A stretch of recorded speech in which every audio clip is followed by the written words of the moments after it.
Saw you're hiring for a new CRO specialist, right? Yeah, we're hiring for a CRO analyst and a CRO manager as well. So those are like two different, like totally different roles. But yeah, we're growing pretty quickly right now. So definitely we'll be continuing to hire too in next quarter.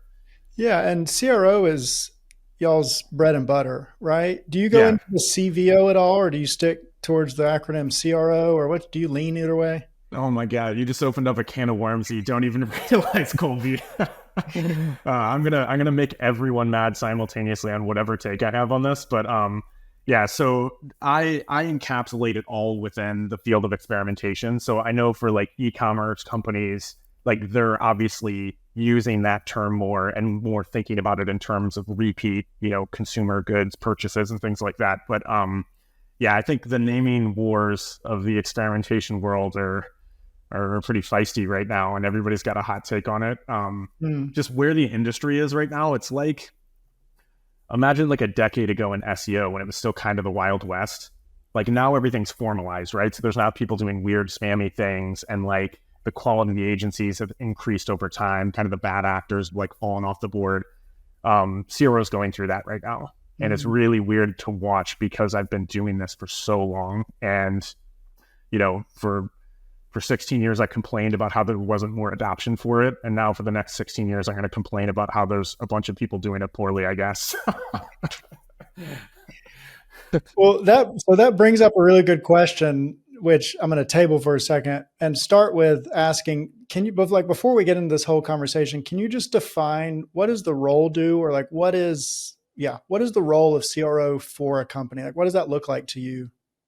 Yeah, great question. So it's complex. The answer is complex. But the if you were to boil it down to the most simple like statement, what it really is you're applying the scientific method to business, right? So we're experimenting with any number of variables across, marketing, sales. You can experiment in products. Like obviously, our focus is much more closely tied to the marketing side of things. But the vast majority of teams, let's just stick to like the marketing side of things for this purpose, but the vast majority of marketing teams are guessing 99% of the time. And even when we have really, really solid, smart marketers, and like technical marketers and people who like come from data backgrounds, most of what we're doing on a day-to-day basis is guessing, right? So experimentation is supposed to take the guessing out of what we're doing. It's taking quantitative and qualitative research methods. It's combining that with like how we're, testing across messaging, how we're testing across landing page experiences. It's getting this, and then it can get wonkier from there, right? It's like, how do we break down, the entire customer journey? Well, most people are not even playing on that front. They're just like, hey, we got to get this new ad set live, or, hey, Mhm. this seems to work incrementally better than this other thing. So I guess we're doing this now. There's no process to it. So that's the problem. Like, from my perspective, I have found that experimentation, like research and testing, have been one of the best catalysts for shifting culture within a business. And the reason for that is when you start conducting customer research, if you start doing customer interviews, or if you do a usability study on your landing pages and you're like, okay, as a marketer, I've been like marketing this product for the last year and I have no idea what happens after they click. You start to get those insights, right? So it starts to shift the way we're making decisions. And the closer we get, there's a direct positive correlation between understanding customers and improving ad performance. Mhm. And that like tentative tie of those things, people under index for it. They just don't take it seriously enough. So we've tried to go through, I know I'm just ranting about a bunch of stuff now, so feel free to So cut me off. you're hitting home with me as well, and that I feel like, which I'm on the jaded side of it. Probably I say it more often than not because we are on the new customer acquisition side, not on the optimization or retention side more often than Yeah. not. And it often seems that when the opportunity comes to the table of optimizing the website, add to cart rate, conversion rate, AOV, whatever it may be, it always gets tabled, and it always the brands and just marketing generally focuses on, okay, but let's just optimize the new customer acquisition channel even more, Yeah. right? Why do you think that is? Have you, I mean, you said you've been doing this for 16 years at this point. Yeah. Is that something you see as well? Yes, absolutely. Well, one thing is it's easier to focus, it's just simply easier to focus on first time customer acquisition than to have the technology, data, processes, expertise in place to be able to look further along that journey. So like there's tons of roadblocks that are like sparsed all throughout that. Mm-hmm. Um, I think a part of it though is, you know, a part of it is just like the mental models that exec teams and founders have though. Like what is their focus on? Because think this is kind of going to get wonky into like organizational culture, and I'm just tying this back to the question though, is like what do we hire a marketer to do? You go and find someone, you're like, you're going to be our marketing manager, our first hire to own this function of the business. What's your job? Well, we need more customers because we're in an early stage where we're trying to grow, right? And you like focus all your energy on that one thing, and it's like, well, when are we going to deal with retention? We'll deal with that later when we've sorted out the customer acquisition side of things, right? So there's like a logical reasoning behind it. You know what I mean? It like makes sense. But people are leaving a lot of money on the table. You know what I mean? Like with having those fragmented parts of the journey. Yeah, I mean, even with that though, the retention, yes, but there's also a need for CRO to improve your new customer CPA or just getting new customers as well. I mean, there's times where you can only optimize an ad account so much before you really need to focus on lifting the website. And it just seems that, from my experience, at least more often than not, it just always gets left on the table. And I feel partially that it's also because I'm thinking this now actually, that it aligns up with what you're saying of things are not generally in the CRO world more organized, more structured. And it may be that because there's not as much implied guaranteed result from CRO work. I'm just kind of piecing things together now, but I watched one of your videos and I saw that, you all work in like 90-day sprints with expected incremental lifts as you're going along that process. Do you find that gets higher buy-in and higher, participation from brands that you work with? Yeah, you're hitting on a big pain point in the CRO space, and that is like the skepticism around ROI is very high. So the biggest issue that I have as somebody who's constantly advocating for CRO in the industry, and like as a vocal leader, whatever the heck you want to call it, thought leader, trying to push this is the first step is just getting them started. And getting started can be really scary. So we've tried to break everything down into here's the exact process, here's the templates, here's the tools, here's the step-by-step. Everything is so detailed and documented that they need to see the big picture to be like, okay, I get it. I get what you guys are trying to do here. The education level, just generally speaking, around CRO is very low in the industry. Like almost everyone that comes to me is like, I've never done CRO at a company before. And I'm like, okay, well, like this is not a sales process. This is like a training seminar. You know what I mean? Like Yeah. I'm consulting you and educating you on how this works because I need you to understand it.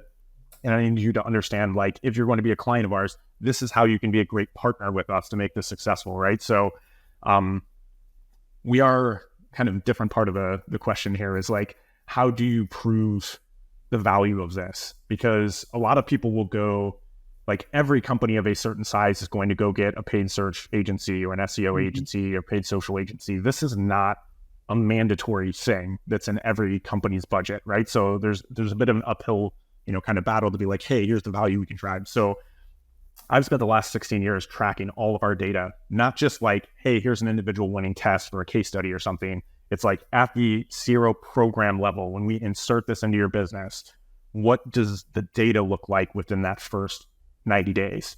Like, how do we track that? How do we measure it? How do we benchmark it? And this is actually what my entire book is going to be next year, is all about like, these are all the findings we have from having done this with 210 different like startups. And it's interesting because when you look across that many companies, you do see trends. So like our average lift in conversions in 90 days is 26.6%, which for most businesses is incredible. Like that's a game-changing event if you have an unoptimized website and you increase conversions by that much in 90 days. It frees up your ad spend. You can get more creative with like how you're scaling your reach. Like it just opens a lot of doors. So that's really valuable. But one, a company has to believe that they're going to get that value out of it. And two, they have to be able to execute against it, which very, very few companies can do, internally, unfortunately. Yeah, and from the agency perspective, I'm going to go ahead and say with most of this conversation, I'll be humble and say I'm being blind because I'm not a CRO expert myself. But from an agency perspective, I feel like part of that too, with that belief and buy-in, is good communication from the agency, like good proper communication, and the data tracking, like actually having the tools and the resources in place to track things. Data attribution is a pain everybody's facing. I mean, you have zero party, first party, second party, third party data. How are you personally going about like cross-referencing data from different attribution models or different tools? It may vary by client, but do you have any like quote unquote go-tos or standards that you look at for data attribution? Yeah. So I don't want to get pulled too much into the, like, how well does attribution work for like multi-touch and things like that, because Yeah. it's a huge mess. But I Yeah. will say our job is much easier on that front because we are scientifically testing things, right? So we Mhm. have, you tag A/B testing tool on your website, and we can compare, landing page A versus landing page B. We're going to know the relative change in conversion rate, and we can use statistics. And personally, we have a business intelligence, like, analytics Mhm. team inside the Mhm. company. So, like, we have a professional team of data analysts that are going to go through and be like, we're going to pull all the data, we're going to pull all the stats, we're going to pull insights out of that. So it's very easy for us to attribute revenue to our project, much more so than like you having to compete over like the attribution of like, Google versus Instagram or something, right? So like we don't Yeah. have that problem, but then we're also on the hook for like producing that result, right? Like we have to produce winning tests. We have to improve, the efficacy of like ad spend. So Yeah, no, that definitely makes sense. And I know you said earlier with marketing teams, generally 99% of the time they're guessing when it comes to CRO, right? With what you do, I like to bracket things, I like to bucket things. And if this isn't possible, CRO, please just tell me. But do you have like percentage mixes that you generally see when it comes to CRO experiments based on things like quote unquote, e-commerce best practices versus consumer psychology ideas versus data backed findings versus just things you've learned in the past? Like, could you bucket those things like that and see? yeah, I mean, you definitely can. There's kind of a big debate in the CRO space right now about meta analyses of experiments and like how do you approach that. A lot of it is not ideal. There's some like bad actors that are contributing to that argument, unfortunately. But what I will say is the concept of like best practices. Um, I very intentionally, as somebody who like owns a consulting firm that does Mhm. CRO, we get to do a lot of cool things, right? So let's pick Shopify, for example. I've run the exact same test on a Shopify cart 17 times across 17 different businesses. Okay, Mhm. so all it is like a persistent modal, essentially, when you add to cart. It's the exact same test. And then we just ran it over like tons of different clients because I wanted to prove like, do best practices exist? Can we replicate this Mhm. multiple times? It would be really great if we just had like 20 tests and you just ran those 20 tests for every client. Everybody makes money and everybody's happy. But Mhm. unfortunately, that's not how it works because there are hundreds of variables that are unaccounted for. So there are no things that will universally like lift conversions. And even the concept of best practices, if being packaged as like, this is a best practice, you should implement this, or this is a best practice, you definitely need to test this.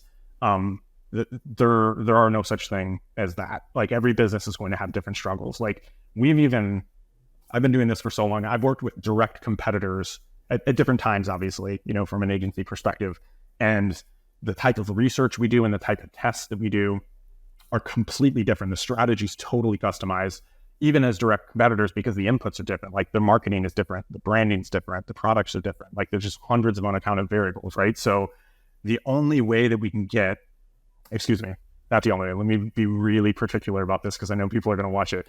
The optimal way to decide what you test is using research to Mhm. find out what issues customers are having and then test to optimize that experience. So all of our tests are going to come from customer data, customer market and customer research methods, qual and quant research methods, and that's going to help us get this like 360 degree understanding, right? So it's like, I don't know, we can pick any vertical, like if you're selling watches, it's like, we need to understand their buying criteria. Are they buying based on price? Are they buying based on, like brand name? Are they buying based on, quality? Are they buying based on it being super flashy versus being muted? Like there's so many things it could be, right? So if we don't understand those factors, how are we going to optimize to sell to our customers, right? So that's the thing. That's one example. There's 100 more that I could walk through like that, right? Like same thing for point of abandonment. We've done exit intent polling on a couple hundred websites at this point, and what we've found is universally there are 3 to 7 primary reasons why somebody abandons before purchasing. And it's different for every single website. So we could guess, again, we could go at this and guess and be like, we think people are abandoning because the price is too high. And you can try to run a bunch of different tests to do that. And if the price isn't too high, then you just waste a lot of time and money and you're leaving revenue on the table, right? So if we understand from a customer's perspective, okay, here are the actual reasons that they're abandoning. Well, now we can get super targeted with, okay, our ad creative and paid social should be targeted at this reason we know they buy and this reason we know that is an objection or a question or, things like that. So you can get really targeted. And then you see this kind of halo effect of, unlocking growth potential because you're taking that different approach. Yeah. And I guess to drill one layer deeper on that, and I think you validated or you confirmed this question I'm about to have, but is there room for gut feeling with CRO work? Okay. Do you know what I mean? Now I feel like I'm like one of those shows when you're like going to ask me the gotcha question. Like, you know what I mean? Like, yeah. Okay. So here's the thing. If we're being realistic about this, there's levels of maturity that exist in experimentation, right? So if you're testing nothing at all, you're just like, hey, we slapped up some ads. This is our website. It's, just to stick with the Shopify site. We put the product on there, put a headline, put a couple lifestyle images. If you're like, hey, that's all we have, we've like set it up and nothing has been tested or optimized, then anything you do is going to be better than that, right? So the problem with that from an experimentation perspective is we have a very short timeline for decision makers.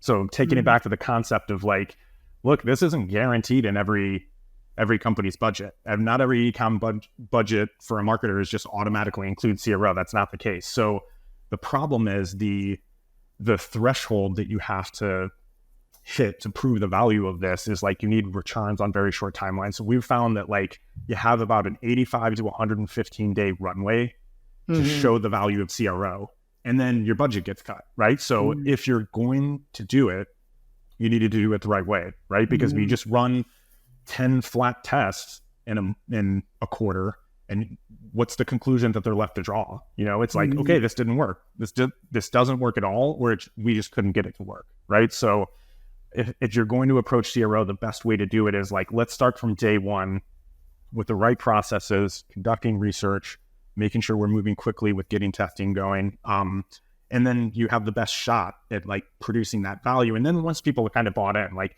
a lot of times, like just one winning test or, one research method, and it just completely is a game changer. People are just like, oh my God, we did not realize about our customers at all. That completely flies in the face of what we thought. Those little light bulb moments are what gets that buy-in and gets that traction. And then once you kind of get that past that phase, everybody's excited. It's like, let's do this. Like, let's keep optimizing. Let's keep testing. Let's test, cross channel, you know what I mean? How our channels like interacting with messaging, things like that. So, the big thing is just like getting them started, seeing the value, and then you can kind of build on that maturity from there. Yeah, no, that makes sense. And, when you start out with a client and you have a list of opportunities, ideas, data, whatever we want to call it here, how do you personally prioritize opportunities? Do you have like a time invested versus potential return type thing you do, or how do you go about prioritizing? Yeah, good question. So the two frameworks that have been around the longest are called PI and ICE, and they're very simple, subjective frameworks, if I'm being honest. Sometimes they're more counterintuitive and counterproductive than they're worth. I did this big data experiment a while back. And what we did is we looked at 5,400 experiments that we had run across all clients, all product categories.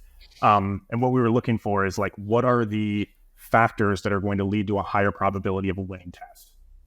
And we experimented with this framework. We tested it. We applied it to every single client project, a lot of them retroactively, unfortunately. It took a lot of work. But we basically were able to isolate that there are like 10 key variables. Mm-hmm. So 10 factors that are like binary factors. So it's like, I don't want to go, it would take me a considerable amount of time to go through it all. We published all this stuff, but basically there are 10 factors. And what you're basically doing is you're taking any test, that you have from customer data, research, the hypothesis process, you're pushing it through that tool. And what it's going to help do is like bubble up the ideas that meet some of those minimum criteria. So think about this for a second. If you only could run 10 tests and that's all you got to run and all of your success or failure was reliant on those 10 tests with CRO, if you could just eliminate the bad test through a good prioritization process, then your performance automatically improves, right? So it's one piece, it's like one sliver of this like very complex, sophisticated thing, but it drives a lot of value. And it also kind of rallies team to, it's educational. You're like, hey, these are the ways we approach testing. This is a good test versus bad. That sounds silly, but like this is a high quality test versus a low quality test. And that's really valuable for people because then they can go and take those same mental models and apply it to search, social, email. How are we prioritizing the way we're going to segment email, or how are we going to prioritize our tests for, like ad creative, things like that. You can apply it across the board. Yeah. And I think, using that to kind of leverage into my next question, I see that with testing ad creative. And that's one thing that we've really honed in our focus on is ad creative, but more importantly, like ad creative strategy.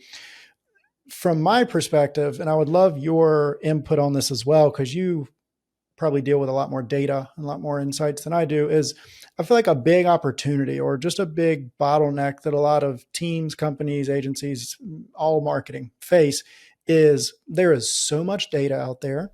Mm-hmm. And there is so much desire to have data and to learn from it and make decisions from it.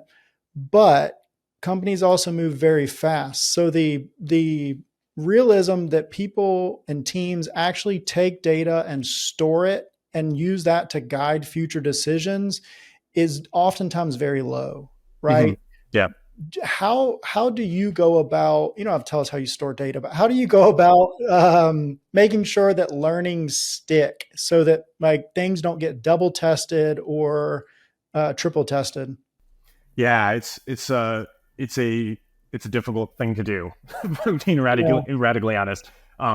It's a huge challenge because we have different tech stacks and all the ad platforms report differently. And then, my perspective on this, just to give you like the simplest answer, is marketers are completely overwhelmed with quantitative data and have no qualitative data.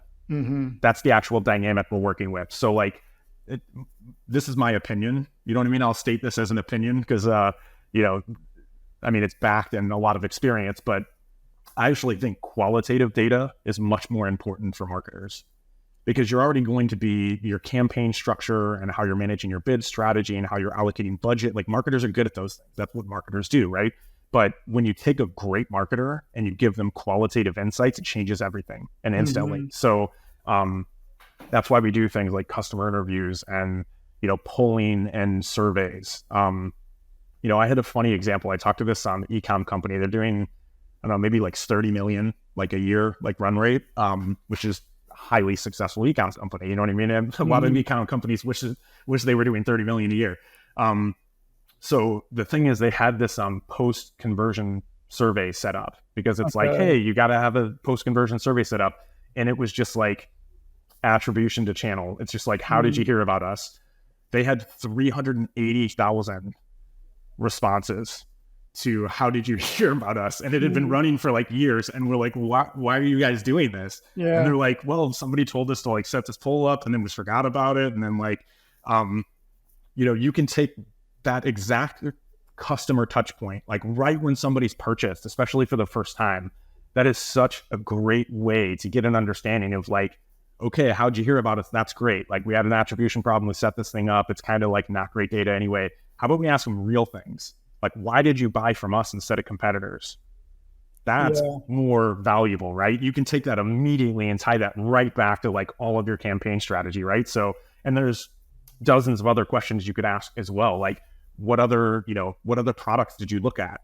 And they're going to list off a bunch of competitors that don't necessarily match one-to-one for who you're competing with in a certain ad platform. So it gets really interesting. So we were rotating them through like, okay, every month we're going to be asking different qualitative questions of these people that have just been purchased. So every month you're getting new insights into their buying criteria and what their journey looks like and how long it took them to make a decision and, things like that. So those start to create a ton of value. And if you can get that in the hands of a good marketer, they're going to do some amazing things with it.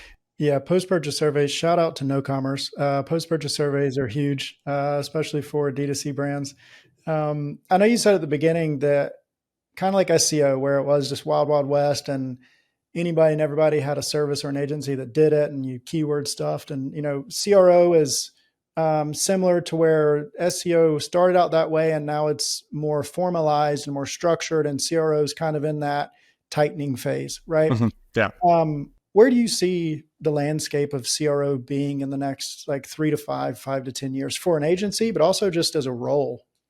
Yeah, for sure. So I mean, I don't know if this is where I'm not good at predicting things. I wouldn't have been a good technologist, but I will say that like where I would like for it to go is you need executive level buy-in for something like this, because the strategic and organizational changes that are required, it just requires some level of top-down buy-in. Like you need executive team buy-in. So when you're going to start pivoting major decisions, like we test around pricing, for example, well, that's very sensitive, right? If you're testing around pricing and testing around like offers that are going to change your profit margins, like these are huge strategic things in the business. So you can't just like take a marketer and like throw them in and just be like, hey, just start changing fundamental things about our business, right? Yeah.